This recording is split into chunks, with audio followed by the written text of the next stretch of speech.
Distinguished panelists, thank you very much for your presentations. Let me try to weave something together before asking the question. I mean, we already know that the ingredients for an ecosystem to make it enabling are there. You've got access to credit, which is abundant. You've got resources out there in terms of technical resources. You've got legislation, for example, in terms of secure transactions. And you've got wonderful incentives around and best practices from the region that we've seen. The question is, though, how do you build capabilities with at the farmer level? Because that's important, because what is the point of having all these resources if the capacity to wield these resources for productivity is not there at the smallest unit? Can you tell me what will move the needle from your perspective? Anyone, please. The first element is the enterprises, the promoter, I call it the promoter, to understand the farmer and the environment existing. Because many companies trying to do their own crop, launch their own product. They forgot about crop diversification and the risk of the farmers. Farmers need to have more crops to survive, not only from one product. And this is one of the things you have to tune between the company or many companies to join in to also promote the other crop of the farmers. Thank you very much. So really a user-centered design, in this case, focus on the farmer and diversification. Anyone, please? May I take a stab? Yes. Yeah. So one of the things that really strikes us when we go on the field is that anywhere we go, you have to have the user lens, no? Or the lens of the farmer, in other words, no? So one of our successes in Farmer Link, as I mentioned very quickly, and maybe thank you for putting up that question so that I can reiterate, is really knowing your farmer very, very well. Because one of the things that we had observed is that even if extension services are there, the extension services are not deep enough and customized enough so that they can be appreciated by the farmer. There's also, of course, the communication level. So those are two things. So I'll go back to the profiling. In our profile, we don't only know the profile of the primary farmer, we also know the profile of his household, his economic profile. We use the Progress Out of Poverty Index, which Grameen Foundation had developed, to know where they are in the poverty threshold. We also know what crops they do, what good agriculture practices, and there are 9 that are espoused by the Philippine Coconut Authority. If they intercrop cacao, what good agriculture practices they do, what is their state of finances, if they have a bank account, and so forth and so on. As I mentioned, these are about 300 data points. And this allows us to really put the extension services in a customized manner. So that if a particular farmer is already doing salt fertilization, correctly, the next time you visit, you don't talk anymore about salt fertilization. You talk about the other practices that he is not adopting. And from a financial perspective, this is very powerful because we know, and with our rural bank, we are now dicing the data, slicing and dicing the data, so that we know who are those who can only afford a micro enterprise so that they have income smoothening. Why? Because they already have pawned off their coconut trees at 1,000 pesos per coconut tree to the trader for the whole year. So we cannot anymore give them credit. We should give them an income smoothening thing. So that's the first thing, is really having that kind of granularity of the view for your farmer. Okay. Thank you, G. And as a follow-up question, you've got these in-depth profiles. The question is, given the base that you have right now, will you eventually make this an open platform? Because it sounds like music to everybody's ears in terms of being able to replicate it across. So you have a KYC talaga. Are there any plans to have a template there for other communities to follow? Yes, absolutely. So the program is called Farmer Link, and if you want to know more about it, we are very happy to share it with you. The platform exists, but I must warn that it is more than a platform. It is a model because technology is there as an enabler. What is very important is we get, you know, all the ecosystem players doing what they're supposed to do. So who will be providing the extension services? That's very important. Who will be paying for this service? That's very important as well. Third is that we also have an early warning system for pests and diseases, and that has an SMS component. So out of the 27,000 farmers in the last 3 months, we have actually warned 3,700 plus farmers about extreme drought and the presence of a possibility of brontispa. So this platform is existing. Please let me know. It is, for now, it's coconut, but in Latin America, we have it for coffee, and in Indonesia, we have it for cacao. And we can do any crop that is very relevant to the Philippines and to the ASEAN for that matter. Thank you, Gigi. And no sense of reinventing the wheel. If it works, let's replicate it, right? Undersecretary, please. Congressman.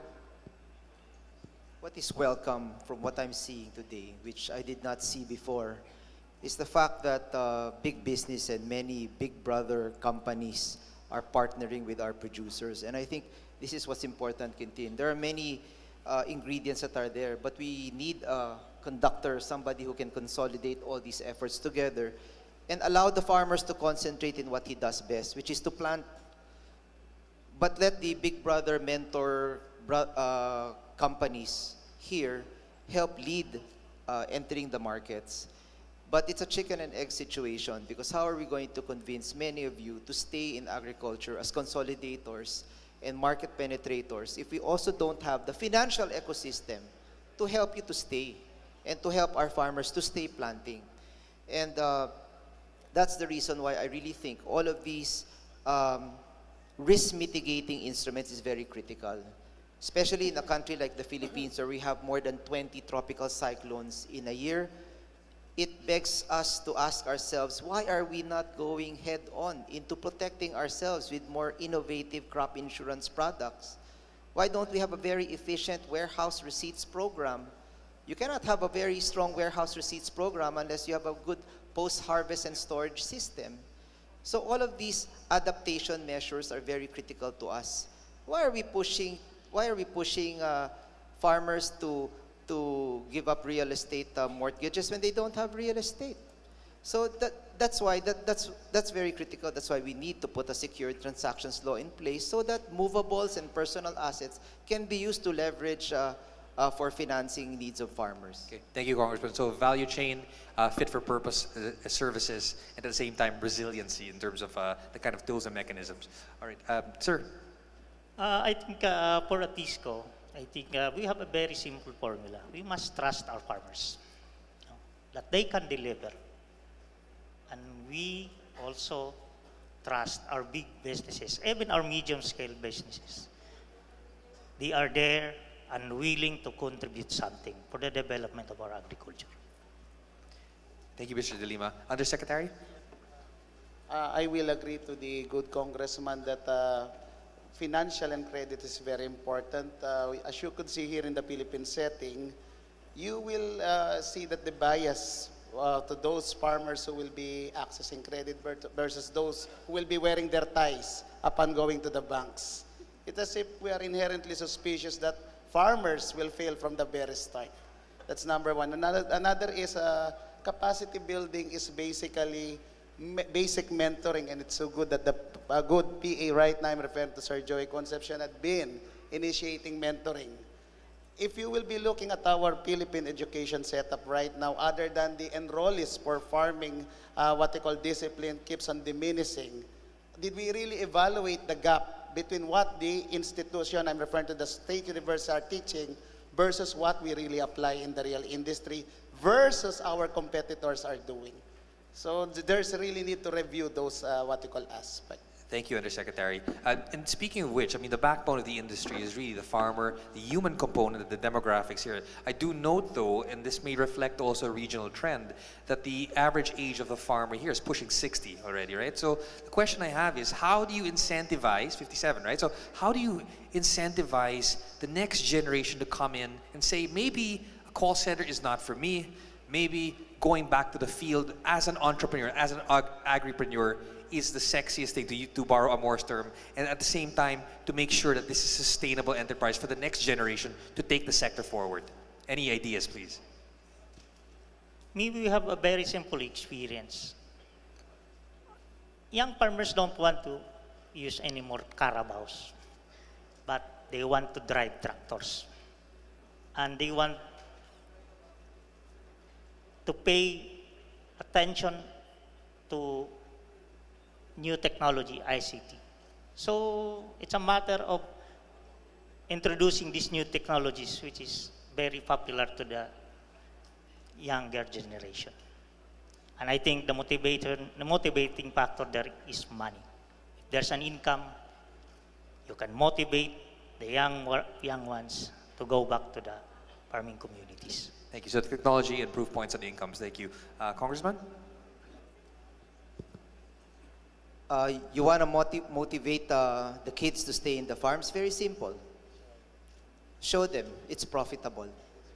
Show them that from it, you can have a respectable livelihood. You can send your children to school. You have money when you are sick. And that's why the example of all of these agri-entrepreneurs is very critical. All of you here who are value-adding products in agriculture, you are going to transform agriculture, not only here in the Philippines, but in ASEAN. But you just have to show the youth that it pays. And I'm telling you that now at any more time is it more possible today because of the technology, because of the handheld technology. I come from a district where there are a lot of poor farmers that did not finish high school or college. But I have never seen them afraid of technology.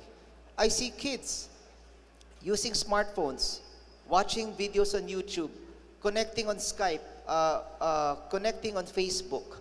There is no barrier to technology. So now, at more time than ever, we can change that mindset and we can make that available. But all those services have to be there. And I cannot overemphasize, you are the transformers of agriculture. You businessmen, you connectors to the market, you get that sale for them, keep them planting, and make them profitable, and you're going to make sure that we're going to be food secure as we add another, 2-3 billion into the world population in just 30 years' time. So we need you badly. Thank you very much, Congressman. That's a really strong clarion call. Thank you. Let's give him a round of applause. We're hoping that Gen Z will be the agriculture generation, right? Gigi, Mr. Sovanavong? I think I have a different opinion than Mr. Congressman. I think that if the people feel happy in the field, it's not like to get money. Farmers are not only, we are not really wanting to get too rich. No, we have to be happy, we have to be having a good life, not to run in the city, to go to work and come back late and have no time. So you have to create an ecosystem which is rural and entrepreneurs. So you have to develop rural entrepreneurs who are having their own habit and also developing product. And this is an ecosystem we need to redevelop in the whole area in the world, where people, when they are happy, we stay in the field. We are not, it's not money really, it's the whole ecosystem, the good environment, a good climate, green to a good atmosphere. You know, this is a thing we need to do. That's why a large enterprise has to be very careful. They have to protect the environment for the people to be able to live there. I have a lot of experiences where they destroy the environment, no fish in the water, you are not breathing correctly. This is the point we have to add. That's why in the GMS we are putting environment, agriculture as the forefront of our promotion. So really the key definition for sustainability and for the future generation. Undersecretary. This is just in addition to, of course, I could not contest but to agree with them. But your question was how to put interest to the young ones to go back to farming. We go back to the basic institution. The basic institution, you look at the value. How do they value agricultural product? When you get a very low average, they say nangalabasa.